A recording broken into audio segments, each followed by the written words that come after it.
11 जिल्ह्यामध्ये विदर्भातील मंडल यात्रेला भंडाऱ्यापासून सुरुवात होत आहे। मंडल आयोगांच्या सर्व शिफारसी लागू करून या राज्यातील आणि देशातील ओबीसीला शेतकऱ्याला न्याय मिळावा या प्रमुख मागणीसह यात्रा 11 जिल्ह्यामधून प्रवास करून चंद्रपूरला याचा समारोप होणार आहे।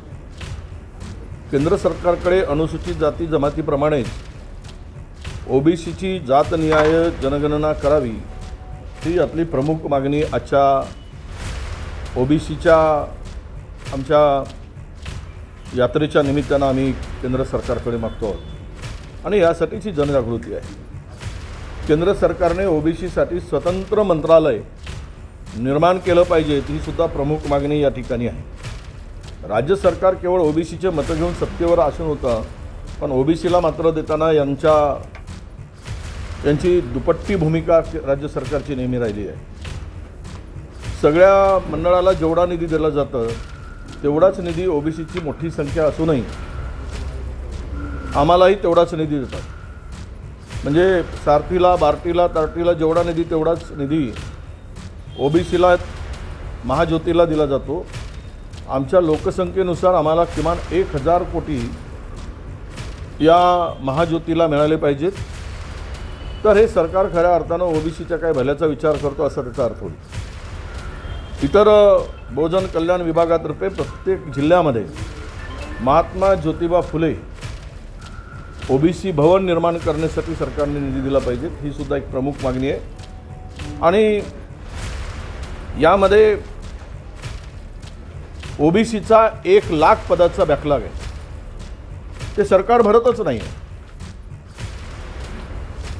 आणि त्या 1,00,000 पदाचा बॅकलॉग पूर्णतः त्वरित भरावा, कारण नेहमीच महायुतीच्या सरकारकडून ओपन टू ऑल ओपन म्हणजे एखाद्या विद्यार्थ्याला जर 125 मार्क्स असतील तर तो कुठल्याही कॅटेगरीचा असो तो ओपनमध्ये आला पाहिजे, त्याच्या खालचे मग सगळे कॅटेगरीमध्ये आले पाहिजे। परंतु आमच्या ओबीसीच्या मुलांना 150 मार्क्स असले तरी त्याला कॅटेगरीमध्ये टाकलं जातं आणि 90 असलेल्या मुलाला ओपनमध्ये सिलेक्ट केलं जातं, ओपन टू ओपन म्हणून। हा अत्यंत धोकादायक निर्णय केंद्र आणि राज्य सरकारने घेतलेला आहे। त्यामुळे ओबीसीवर आणि कॅटेगरीच्या लोकांवर, SC STवर प्रचंड अन्याय या निमित्तानं, या JRच्या निमित्तानं होतो आहे। म्हणून या 1,00,000 पदाचा जो बॅकलॉग आहे तो त्वरित भरावा आणि ओबीसी समुदायाला लोकसंख्येप्रमाणे बजेटमध्ये प्रावधान करावं, अशा अनेक मागण्या घेऊन आज आम्ही ओबीसीच्या हक्कासाठी, अधिकारासाठी या मंडल यात्रेचं आयोजन केलं आहे। भंडाऱ्यापासून सुरू होऊन ही यात्रा 11 जिल्ह्यातून फिरून चंद्रपूरला याचा समारोप होणार आहे। दरवर्षीची यात्रा आमचे काही कार्यकर्ते, पदाधिकारी काढली जातात आमच्या सकल ओबीसी महामोर्चाच्या माध्यमातून। सरकारची मला भूमिकाच कळत नाही की समृद्धीच्या वाट लावली, समृद्धीवर ॲक्सिडेंट झाला आहे मोठ्या प्रमाणामध्ये, समृद्धीवर लोक आता गाडी चालवायला घाबरतात, काय दोष आहेत ते कळत नाही। आता समृद्धीचं एक्सटेन्शन करून भंडारा, गडचिरोली, नागपूर, आपला चंद्रपूर, गोंदियापर्यंत याचा मार्गसाठी जवळपास विदर्भामध्ये 5 पॅकेज 5-5 हजार कोटीचे, 30,000 कोटीची कामं आणि मोठ्या कंत्राटदाराला फायदा मिळवण्यासाठी ही कामं छोटी नाही, क्लब करून 5-5 हजार कोटीची कामं।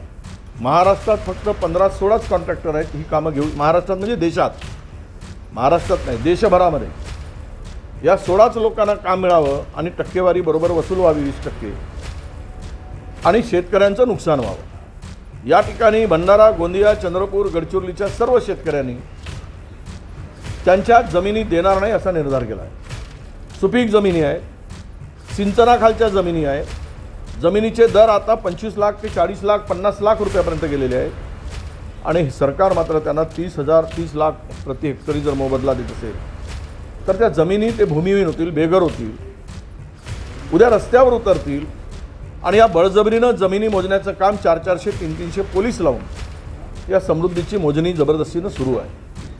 ते गडचिरोली चंद्रपूर जिल्ह्यात सुरू आहे, भंडारा जिल्ह्यात सुरू आहे आणि या पद्धतीनं सरकारने बळजबरी करून शेतकऱ्याचा गळा घोटण्याचं काम सुरू केलं आहे. त्यामुळं या सर्व शेतकऱ्यांनी, या 4 जिल्ह्यातील शेतकऱ्यांनी त्याला विरोध केला आहे. सरकारने हा मार्ग, महामार्ग, समृद्धी महामार्ग करत असताना हा केवळ कोणासाठी आहे?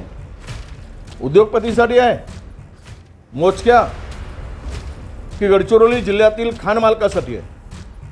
कशाची हाव आहे? टक्केवारी वसूल करायसाठी आहे राज्य सरकारला 20%, 25% आणि मोठ्या ठेकेदारांचा भलं करायसाठी आहे आणि शेतकऱ्यांना उद्ध्वस्त करायसाठी आहे काय? म्हणून या सर्व शेतकऱ्यांनी याला विरोध केला आहे. हे उद्याच्या दृष्टीनं जर बळजबरी केली तरी आंदोलन पेटेल आणि याचा जो काही परिणाम होईल तो सरकारला भोगावं लागेल. हे सरकारने लक्षात घेऊन या समृद्धीच्या संदर्भात पुनर्विचार केला पाहिजेत अशी आमची स्पष्टपणे मागणी आहे. देवेंद्र फडणवीस यांना दैवी शक्ती मिळाली आहे, ते सर्व गुणात्मक आहे असं चंद्रकांतदादा पाटील काल एका कार्यक्रमादरम्यान बोलत होते. देवाभाऊ हे पुस्तक प्रकाशित झालं. नाही, चंद्रकांतदादा आसारामचे कदाचित चेले असावेत म्हणून त्याला अंतर्ज्ञान होत असावं, किंवा राम रहीमचे चेले झाले असावेत.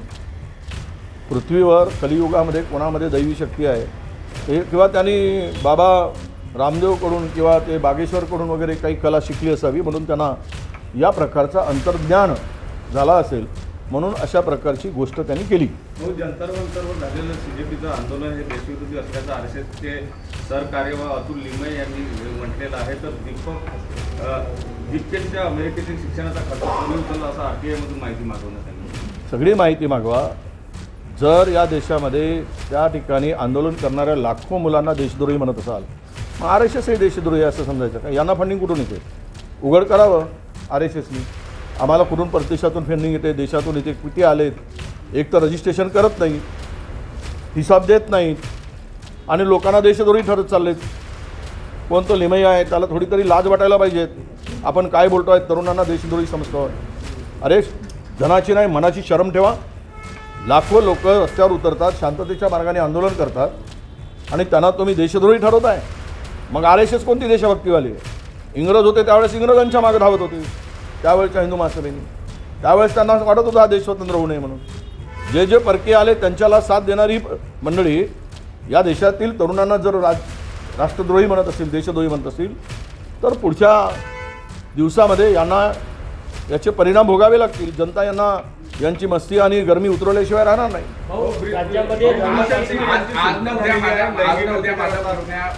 पंतप्रधान होईल असं वक्तव्य कोणालाही वाटतं, कोणाच्याही मुलाला वाटतं, स्वाभाविक आहे. नातेवाईकाला, भावांना, काकांना वाटणं स्वाभाविक आहे.